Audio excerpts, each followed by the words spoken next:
you're an investigative reporter here at the Globe, Greg, and I know earlier this year you were in PEI, and while you were there, you went to a meeting. What was happening at that meeting? Yeah, so this was in the middle of the provincial election in March in a town called Montague, or now known as Three Rivers. And it was jam-packed. It was a public room above the hockey rink, and it felt like everyone in town was there. There was probably 400, perhaps 500 people in this space. They were lined up in the stairwell when they couldn't fit into the room. One of the things that we have learned is that there is tension and fear in the community. Some islanders have even been threatened, and that's really sad.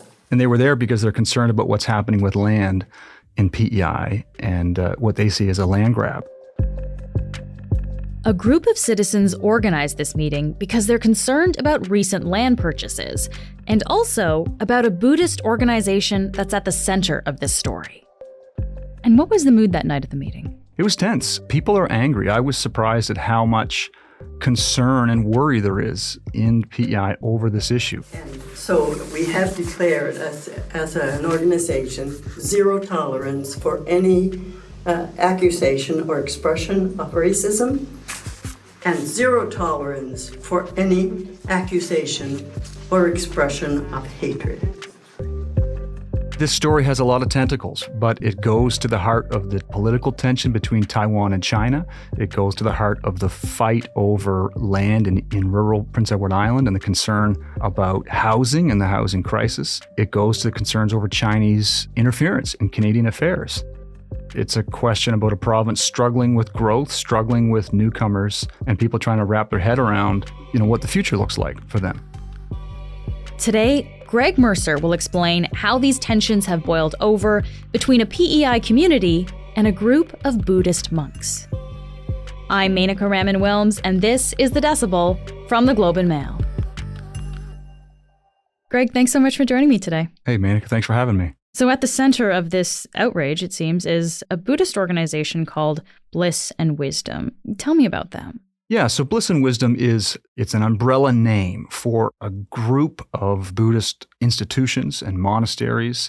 They do a lot of things, but sort of one of their core businesses are these religious schools that are in Prince Edward Island, where hundreds of students, many of them from Taiwan, come and they live there and they study, they translate Tibetan texts. But there's also a business side to Bliss and Wisdom. Many of its senior members are involved in jewelry or electronics. They're doing land development. They're involved in exporting. So there's a lot of pieces of the Bliss and Wisdom umbrella. And so I understand this is a Buddhist organization based in Taiwan, but there are links to China as well, right? Yeah. So increasingly, more and more of their members are coming from mainland China. Their leader, a woman they call Master Zenru, is Chinese-born. And she has increasingly drawn in more Chinese nationals into this organization as it has grown. And she, as I understand it, is also Canadian as well, right? That's right. What do we know about her? She's really led this growth strategy of making PEI kind of the new global headquarters for Bliss and Wisdom, sort of moving the energy and funding away from Taiwan and to Canada. She was notable because she wasn't traditionally educated as a monk or a nun. She was a lay person, and that was notable within Bliss and Wisdom. And there were some people who were concerned about that she had sort of risen to the top and was appointed as the next leader about 15 years ago. Is that common? I would imagine that's not very common for an organization like that, no? No, some of the former members we spoke to said that caused a lot of concern, that this was a lay person who did not have the sort of the Buddhist traditional education behind her. She's often surrounded by an entourage. In PEI, she's been spotted, driving in luxury vehicles with a long caravan of cars behind her. She's known to globetrot to a number of properties around the world, and some people who have walked away from the group point to that and say she is, the way she's living does not jive with our teachings, that she has sort of gone away from our core beliefs. Do we know how she got her position as leader? She essentially befriended the former leader and became very close to him, and he appointed her on his deathbed, much to the surprise of a lot of the group's followers, as his successor. I can see that there might be some tension there within the organization. And I guess we should just remind people, of course, when we're talking about China and Taiwan, this is a heated issue, right? Because of the potential always for China to invade Taiwan, which is independent, claims is independent, right? So there's that kind of tension in the background here. Most definitely. For a lot of Taiwanese members of this group, the idea of having someone who's from China as your leader, they've really struggled with that. And of course, this whole thing is set to the backdrop of concern that some people have that China's using Buddhist organizations to influence other countries. And they point to the leader, Master Zenru, and they say her strings are being pulled by the Communist Party of China. Bliss and Wisdom denies this. They say, look, she is not an operative for the Communist Party. And they also say she hasn't been in China in 15 years. They vehemently deny that allegation, but there are some folks who cannot let go of that suspicion. You mentioned an interesting turn of phrase there, Greg. You said that Master Zenru is kind of, I guess, in a way, building up PEI as the new global headquarters for this group. Why choose PEI, like this tiny island on the east coast of Canada? Why choose PEI as a location for this monastery? It's bizarre when you first look at it, right? I mean, why would you move your headquarters to the other side of the world? The way Bliss and Wisdom responds to that question is that they say, look, PEI is neutral territory, right? If we have both Chinese and Taiwanese followers, they can both be in the same place. It's difficult for Chinese followers to travel to Taiwan for these gatherings to study, but PEI is neutral. The land is, compared to Taiwan, is cheaper there. They also encountered a municipal and a provincial government that they said was more welcoming to them, that was, in the early days especially, happy to have them come, happy to have them bring new money into this area. And when we say early days, when are we talking here? About 15 years ago when they first began arriving and began buying up property. And they actually started by buying an old motel called the Lobster Shanty. That was sort of the home base for Bliss and Wisdom arriving in PEI. The Lobster Shanty. Okay, so we've got this group of monasteries here in PEI, which is, maybe unexpected, but what exactly is the problem here? Why were, the people that we heard off the top, why are they so upset? Because I think they're concerned because it didn't stop with monasteries. Many of the followers of Bliss and Wisdom have kind of bought up hundreds and hundreds, and in some cases thousands of acres around these monasteries. They're buying development companies, which on the surface, that would seem like a good thing. What Islanders' concern is that the scale of this growth has gotten so out of hand that they're worried it's completely changing the character of their community, that they're saying it's inflating land prices. They're buying hundreds of homes that are, in many cases, being left abandoned or left vacant for much of the year. So in the middle of a housing crisis, this doesn't look very good to Islanders. They're not happy to see it. And they also feel that a lot of the land purchasing has been done outside of the law. They're using loopholes to buy some of these places. There's a lot to unpack here. Let's just start with the amount. Do we know how much land have they bought? That's the tricky thing, to get a firm figure on it. Certainly, Bliss and Wisdom is quick to say all of our individual institutions and schools fall under, there's a 3,000 acre limit in PEI. They all fall into that. What Islanders say is, you have to take it collectively. They say this is a coordinated effort to buy this land. This is not a bunch of individual independent transactions. This is one concerted effort to buy this land, and it goes against our legislation.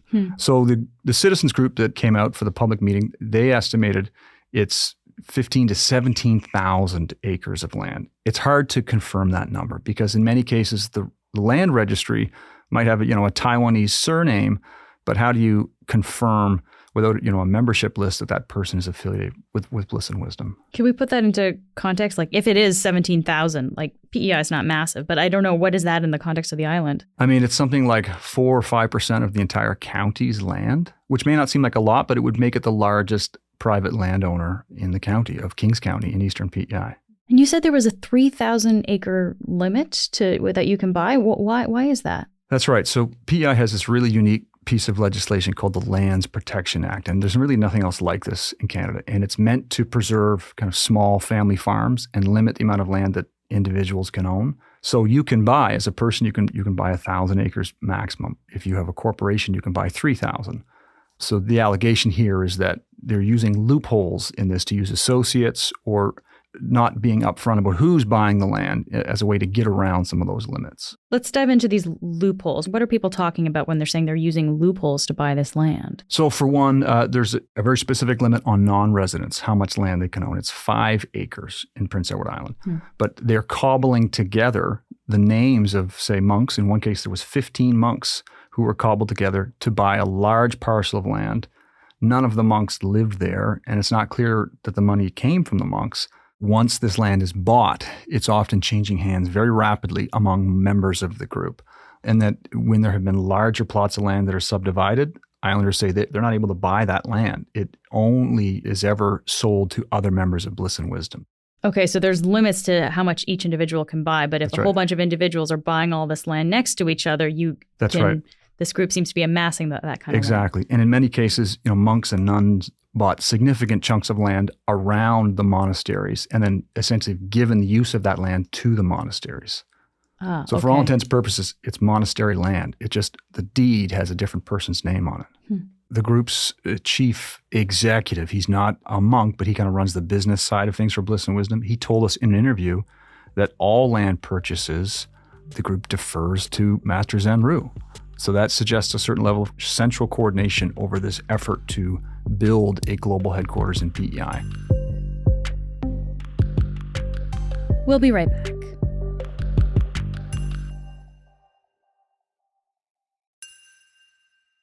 You said something about the impact of them buying all this land on people who are living in the area. Can you elaborate a little bit on that? What is the impact?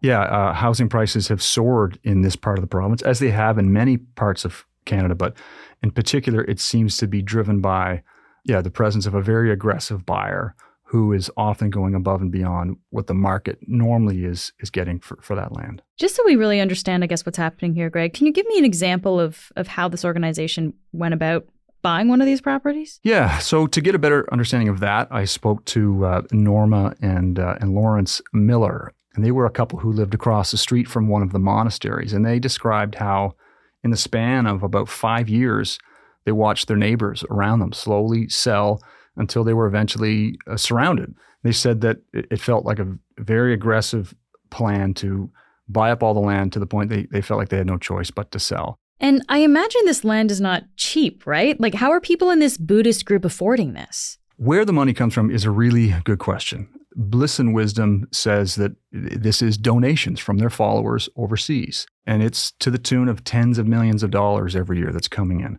We heard stories of monks showing up on doorsteps with briefcases of cash, buying up farms and buying up dozens and dozens of farms. So the problem with verifying that is that as a religious organization, they're a charity. They have to declare this money to Revenue Canada. But international donations are really a black hole in this country. We have no way to audit or verify the source of that money. So where it's ultimately coming from, we don't know.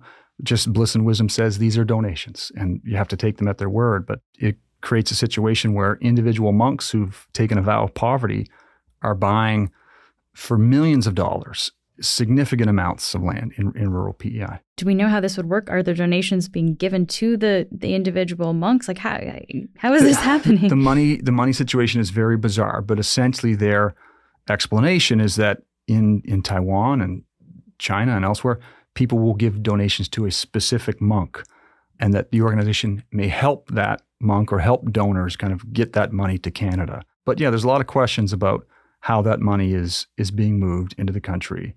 We spoke to a man named Jian Qinghua, who was a former senior monk who was in Prince Edward Island in the early days for Bliss and Wisdom. We went to Taiwan and met with him. He showed us his bank accounts, and they showed a lot of unusual transactions that were being accessed by senior members of Bliss and Wisdom. He says without his approval, without his consent, that essentially when he became a senior member, he handed over his banking access to the organization. And he said they used it to move money out of Taiwan and into Canada without his knowledge. Whoa. So did he have a choice there? Did he have to hand over his banking info? He said that was the norm. That's how, when you become a monk in this organization, they, according to him, they request or require access to your bank. So it sounds like there's money coming out of Taiwan into the bank accounts of these monks, and then that's being used to purchase land in PEI. Yeah, and on the surface, it is hard to understand. These are large, sophisticated organizations. Why you need to use people's personal bank accounts to move money doesn't make a ton of sense. What does Bliss and Wisdom say in response to all of this? They say all of their institutions and their affiliated companies are buying land legitimately. They say all of them taken individually are under the threshold for land ownership in PEI. I got to wonder, though, about those briefcases full of cash that you mentioned before, right, Greg? Because I think a lot of people would have questions about that. Yeah, so I went to one of the main monasteries in PEI and I put that question to them. I said, what about the cash? And they said, hey, look, early on we did make mistakes. They said that we come from a cash-based culture in Taiwan. And our members and our monks did not fully understand that in Canada, that's not typically how you would buy a property or a farm in cash. They said they've been educating their followers ever since to have more conventional means to buy properties to, I guess, improve transparency around how this land is being bought. So they said, yes, we did use a lot of cash and we learned from those mistakes. And are they still buying up land? Is this still happening? It has slowed down in recent months, I think because there's a spotlight on it.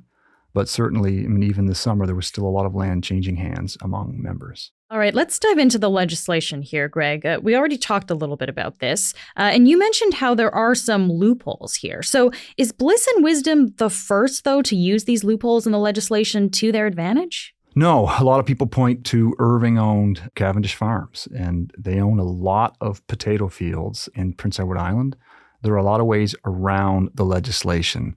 You know, it can be as simple as you create another corporation. As long as you register the corporation, that then allows you to go and buy more land, or using a family member to register the land in their name, although essentially, you know, you're still using it. It's leased back to you. So there's a lot of ways around it. It seems like it's fairly well known that there's ways around this legislation. Why would the PEI government allow this? Like, wouldn't they want to try to enforce these rules? Bliss and Wisdom has brought in a lot of new money into Kings County. You know, there's hesitation to stop that flow of cash, that the province is frankly happy to see this money coming in. And has the government said that they'd fix these loopholes in light of how angry the residents are right now? The province has been strangely silent. The Premier's office has declined to comment for the story. They've declined to even respond to any kind of question after the fact. Off the top, Greg, we heard from the moderator of that meeting that you went to, and she explicitly stated that she didn't want to hear any racism or hear accusations of racism from the people there at that meeting. So I have to ask you, because it seems like this may be a little bit of the elephant in the room, right? Like, has race played into this story? You have people from China and Taiwan showing up in rural PEI. Has race played a part? I think it's a fair question. And I think in response to that, I'd say early on, Islanders, by all accounts, were happy to see members of Bliss and Wisdom arrive. They seemed to be welcoming of these upstart monasteries. I think the concern started becoming evident. It's when it grew and grew and grew. And then they didn't realize how big it was getting. So there may be people that for them this is an issue of race. I think, you know, and everyone that I spoke to, this is about something else. This is about a way of life, this sort of small farm, this rural character that they see changing very rapidly in Prince Edward Island. For them, it's about housing affordability and about the loss of farmland. So, you know, Bliss and Wisdom is quick to say, hey, look, if we were Catholic, if we were not Buddhist, there wouldn't be this level of concern. They've actually said this then. They have said that, yeah. And that's a common defense. But I do think the concerns people are raising have more to do with land than race. Did you get a sense of the community at all, Greg? Like, were people from the monasteries interacting with other individuals in the county? Like, is there kind of this, I guess, interaction between the groups? And that's another point of contention, is that they say we're all for immigration, but they say this is not what we think of when we think of immigration. They say that these monasteries are very self-contained. They bring in their own food. They don't shop in our stores. We don't see them in the community. They don't interact. They said essentially, you know, we're not getting sort of an economic boom or a cultural benefit from these new folks coming in. They're really keeping to themselves within kind of the Bliss and Wisdom bubble. There's an interesting thing there if you're looking at, you know, the right kind of immigrants. Yeah. There's you know, ways that could be interpreted. Let's just say the government does fix the loopholes in the Lands Protection Act. That won't actually force Bliss and Wisdom to give back any of the land. So I guess ultimately, what do people want for a resolution here in this community, Greg? What are people asking for? They've been asking for a public inquiry. They said a public inquiry is probably the best way to lay everything out on the table and just say, okay, what has happened here? Has this gone too far? And are there things we can do to fix the legislation that would give them the power to, you know, call witnesses and to look at the evidence and to force people to testify, to answer some of these questions that frankly have gone unanswered for a long time. And does it look like they're going to get that? It's hard to say. There are a lot of people who want it, but there's no indication from the province that they really have any interest in shedding more light on this or digging into this issue in a serious way. So meanwhile, this situation just kind of continues as you've laid out then? This is it, yeah. It continues to fester and the frustration grows. Greg, thank you so much for being here today. My pleasure. Thanks for having me. That's it for today. I'm Menaka Raman-Welms. Jay Coburn contributed in the editing and mixing of this episode. Our producers are Madeline White, Cheryl Sutherland, and Rachel Levy-McLaughlin. David Crosby edits the show. Adrian Chung is our senior producer, and Angela Pacenza is our executive editor. Thanks so much for listening, and I'll talk to you tomorrow.